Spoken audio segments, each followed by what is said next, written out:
Bonjour à tous, c'est Abdel, comment ça va? Aujourd'hui, j'aimerais qu'on parle un peu de ce qui se passe à Gaza.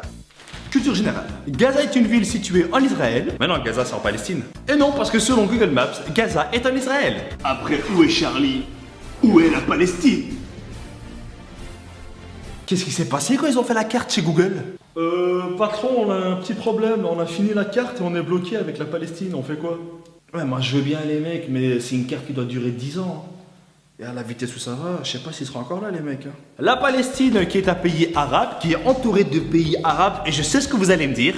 Ils sont où les arabes milliardaires, les pétroliers là, ils sont où? Oui, bonjour, Christine Boutin de France 28. Mis à part construire des gratte-ciels qui touchent les avions, ça vous dirait pas d'aider les habitants de Gaza? Taisez-vous. Écoutez madame, nous sommes des hommes d'affaires, d'accord? Vous voyez ça? Ça c'est de l'or. Ça c'est ton salaire, ça c'est ta pension. Qu'est-ce que vous voulez qu'on foute avec les gens de Gaza? Business d'olive? Vous pensez que c'est avec ça qu'on va rouler en Bentley? Non mais sérieusement, est-ce que vous êtes... C'est Barack Obama? Oui, maître. Oui, pardon, je suis désolé, pardon. Oui, j'arrive, pardon. Et selon les médias, c'est une guerre. Alors qu'on sait très bien que non, on sait très bien que c'est une armée face à des civils. Et pour ceux qui n'ont pas compris, c'est comme si on faisait un combat entre Godzilla et Franklin la tortue. Ouais, mais Abdel, oublie pas que, allez, aussi, tu sais, il lance des cailloux, ça griffe les casques, ça griffe les boucliers. Mais tu travailles comment avec un casque griffé? Mais attention, on n'allait pas dire ce que j'ai pas dit, hein. J'ai pas dit que l'armée israélienne c'était des monstres, non. Avant de bombarder, ils préviennent les civils.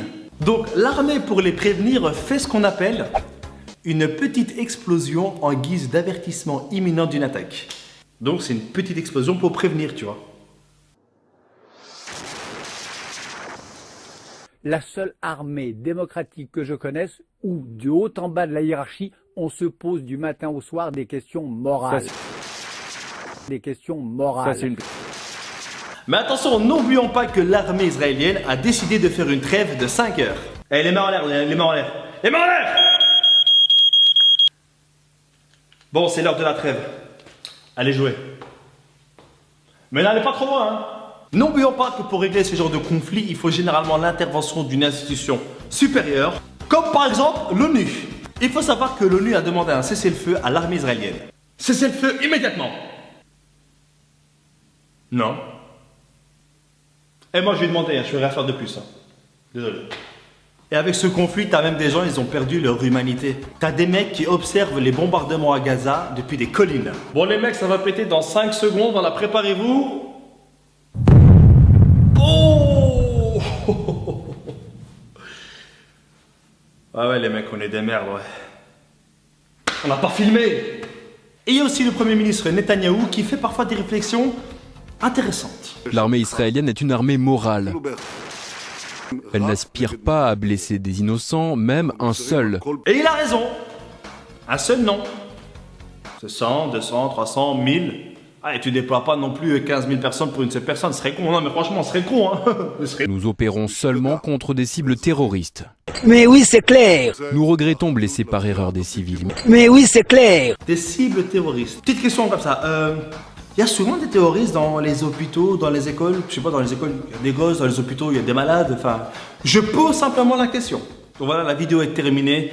En tant qu'artiste, je ne pouvais pas rester muet face à ce qui se passe là-bas parce que rester muet sur un conflit, c'est quelque part le cautionner. J'ai bien sûr une pensée profonde à toutes les personnes qui souffrent et qui meurent chaque jour au Congo, en Birmanie, au Mali, en Syrie. Ce qu'on peut faire en nous, c'est prier et faire des dons. Je vous invite donc à faire des dons à l'ONG Baraka Sidi qui fait un travail formidable aux 4 coins du monde. Merci encore de votre soutien et que Dieu vous bénisse.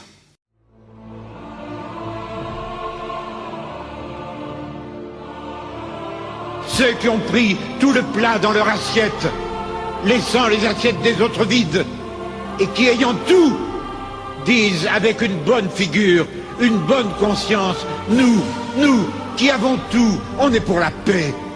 Je sais que je dois leur crier à ceux-là, les premiers violents, les provocateurs de toute violence, c'est vous. Et quand le soir, dans vos belles maisons, vous allez embrasser vos petits-enfants, avec votre bonne conscience, au regard de Dieu, vous avez probablement plus de sang sur vos mains d'inconscients que n'en aura jamais le désespéré qui a pris des armes pour essayer de sortir de son désespoir.